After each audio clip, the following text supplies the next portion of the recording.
All right, guys, what's up? Vivi back again with another video. All right, today we're going to be talking about a very popular color combination that I've seen, this amethyst and steel combo. You got some really good utility in steel, and then you have such good support in purple, or amethyst, excuse me, that the deck kind of builds itself from what we've seen. And again, at the time of me, I've mentioned this in other videos. At the time of me reviewing this, the game is not released yet. The game is set to be released in August of this year, of 2023. So I'm just kind of going over all the cards real quick. If you want to pause and look at any of these in particular, by all means do it. We're about to go into the deck in detail here in a second. We don't have access to all the cards, so we do have to kind of just make do with what we have. But a lot of... It seems like Steel is going to really focus on removal and defense. Right? That's kind of the way it seemed to me. They kind of have the best of all worlds. And then like Purple looks like it's going to be really set on card draw. And then Blue looked like it was going to be really set on ramp, you know. So we'll see. And nothing's set in stone. It just that's my first impressions. We haven't seen all the cards yet. That might be common across all themes. We'll see. So first and foremost, I have already talked about the silver, or excuse me, the I did a Sapphire and Amethyst deck, you know, deck tech theorycraft video before this one. So you might want to check that one out first if anything I say doesn't make sense, because I try to link all my videos, you know, or I don't try to link them, I shouldn't say that, but they kind of end up, I do them back to back, so sometimes there's a certain flow to my videos. I got to work on making it a little more standardized, right, a little more default. But I'm gonna go ahead and pick the cards that I think should be core coming from a purple deck, and it's quite a few cards. Like Snow Queen, Elsa the Snow Queen, I think is incredible. Friends on the Other Side is just incredible. Then we get down to, I think, personally, I do think the Magic Broom and Mickey Mouse Wayward Sorcerer combo is just too strong to not include until we see better options. Maleficent Sorceress, this is drawing you cards and combos well with your Friends on the Other Side. And I'm sorry if it feels like I'm rushing through these, but I have gone over these in other videos. So I do have to take that in consideration with people who are watching who have seen other videos of mine. Just so I'm not boring them out with just, you know, the same content we've already just went over. And I think the other card that I ran was Four Zeuses. I'll explain that card in a minute. It's very strong with Elsa.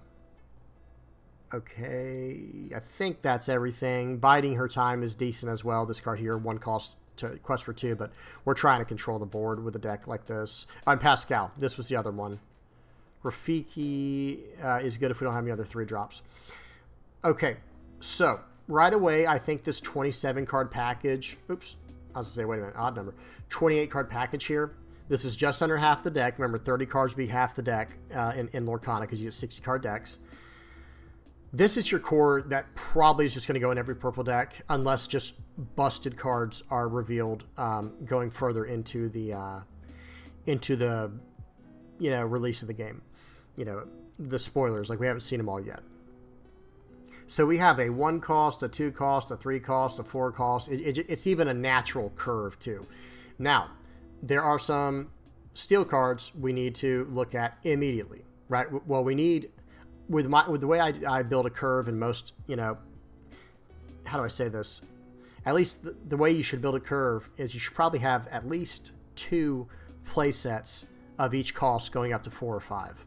So in other words, you want 2 different play sets. So here's one of Pascal, and then naturally we'll go the Forceful Duelist, which is one of the absolute best 1-drops in the game per its value. This is a 1 cost 1/2 that quests for 1. That challenges as a 3 call. That challenges as 3, and it's inkable. It's just a very, very nice card. And with a deck like this, you can eventually tap stuff down so you can deal with it whenever you please, right? They're going to have to get rid of this card very quickly. But anyway, So, and then we have Captain Hook, the captain of the Jolly Roger. The last one's called Forceful Duelist. This one's Captain of the Jolly Roger. Here's another 4-drop, so we might actually... So in this kind of deck, we can take Zeus out because, okay, first of all, we have the 4 drops we need, and we have enough removal in a deck like this. So there's our Captain of the Jolly Roger. Fire the cannons. And by the way, I'm kind of doing this as a deck tech of like how I would go about building these. I'm sorry if I didn't make that clear enough in the intro, but I'm trying to just lay out what I think is the core of the deck, and then we can go from there, right? You can make the deck how you want to. So I'm just kind of grabbing the cards that are just the strongest from what has been revealed of each of these colors. So real quick on Maui, I don't think this card is an auto include, but that doesn't mean it's not a good card. I think you'd want to run this in like a sapphire steel or a steel sapphire deck, so that way you can ramp to him and maybe play him around turn 5 or 6, right, with a really good ramp. But other than that, I don't think this card is just that incredible. It costs 8/8 is incredible stats, but how many games do you actually get to 8 resources, ink? Like, that's my question. I mean, we don't know. We don't know how the meta is going to shape up, and we don't know how the format's going to shape up. So it could be normal. It could be completely normal, and this guy just ends up being your game winner every time. But we don't know. So we just got to kind of leave it at that for now. What else? Mickey Mouse Musketeer is very good. He's a bodyguard. Him and Hercules are bodyguards where when they interplay, you can have them interplay exerted, where anything with a bodyguard has to be attacked or challenged first if a challenge happens from your opponent to you. They can't. In other words, if I play down this Hercules with Elsa Snow Queen down, and my Elsa is tapped or exerted where she could be challenged, and then I play Hercules and exert him, they now have to challenge Hercules first. So the same idea with Mickey Mouse. I think the Mickey Mouse, or excuse me, I think the bodyguard keyword is going to be very strong, but we'll have to see how the game goes, how the game flow is. Yeah, that's going to determine everything. Okay, so Prince Eric, Dashing and Brave. This, in my opinion, is just an absolutely worse version of Captain Hook Forceful Duelist. It's costing you 1 entire extra ink or resource or whatever, and you're only getting 1 extra toughness for that. You're not getting an extra attack, because remember, Forceful Duelist is a 1-cost 1/2 with Challenger +2 and Quest for 1. See, so I do see Eric as being a little lackluster, to be completely honest. But let me see. This one doesn't have a rarity because it says D23 Expo first edition. Whereas Prince Eric, I think his is just like a common or an uncommon. Oh, we'll see as time goes on. So I do think Simba Returned King is extremely good. Specifically, not because of the Challenger. The Challenger's nice, right? He can take out a Maui. Like that's how strong this card is. But Pounce. During your turn, this character gains Evasive. This is going to be another way of dealing with characters like Pascal, right? So, and I know Red Ruby seems like it's going to really feature a lot of evasive characters. So that should be really interesting, and having cards like this to deal with, it's going to be really nice. Simba, this is just a nice 1-cost, but we're already set on 1 cost. But I will say he is very good as a 1-cost because he basically cycles you a card. Whenever you play this character, you may draw a card, then choose and discard a card. So the utility that this card offers is excellent because, number 1, he is a 1-cost and he is inkable. Quest for 1, he's a 1/2. All you're losing is 1 attack, which is not nothing. I don't want to play that off like it's nothing.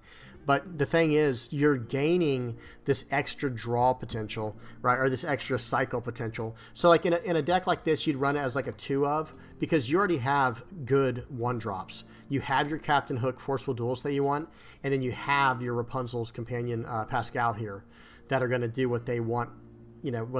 They do exactly what you intend for them to do. But Simba, if you want to round out to have 10 1-drops, that means 1 out of every 6 cards is going to be a 1-drop. Well, that's not necessarily a bad thing because they're all also inkable. And like we know, Pascal can be played at any point of the game and still be very valuable because of evasive. You know, which is why we were even just talking about Simba Return King, because he can deal with those pesky, evasive creatures, right? Or characters, rather. So this I think this card is probably a really good 2-of in any deck. Smash, I think, is an absolute auto-include 4-of. It's an inkable removal spell. Removal action, I guess. Just so good. Deal 3. This will get rid of the Elsas out there. This will get rid of anything. You know, Pascal... because remember, only characters with evasive can challenge them. This isn't Ward, okay? This is not Ward where they cannot be chosen. They just can't be challenged when they're exerted. So this just takes them out, if needed. I'm not saying you should just throw this at any Pascal you see, but you get my point. And I mean, you see, a 3 deals with a lot of stuff, guys. Like, yeah, there are some cards that get out of it, like your 4 cost here of Mickey Mouse and 4 cost Captain Hook get out of it. But that Smash hits a lot of stuff. And think about it. If it's like, even if it's say Simba got hit by one of your 3/4s in the game, right? Like maybe he took out your Mickey Mouse Wayward Sorcerer, right? Okay, well now I hit him with a Smash and he's dead. Because the damage doesn't go anywhere and Wayward Sorcerer hits for 3. There it is. So you kind of see what's going on there. Next is Tinkerbell. I think this is also just an auto 2-of include. Draw a card, then choose and discard a card just to tap her. She's inkable if you don't want the effect, if you don't need it. This is going to help you fix your hand. This is going to help you cycle through cards that maybe are not as relevant, right? Depending on what stage of the game you're in. I just think that's an auto include 2-of, maybe even a 4-of, depending.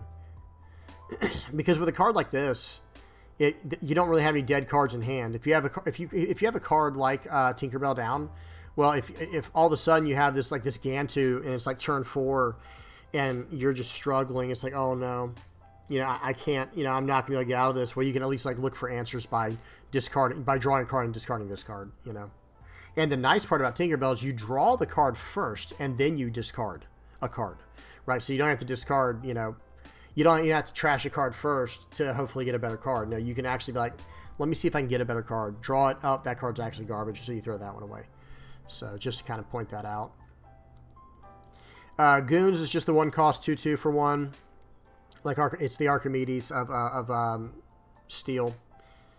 A card I should have been talking about is Beast. This is another I just would consider a 2-of. There's a bunch of cards that are just such good 2-ofs in Steel.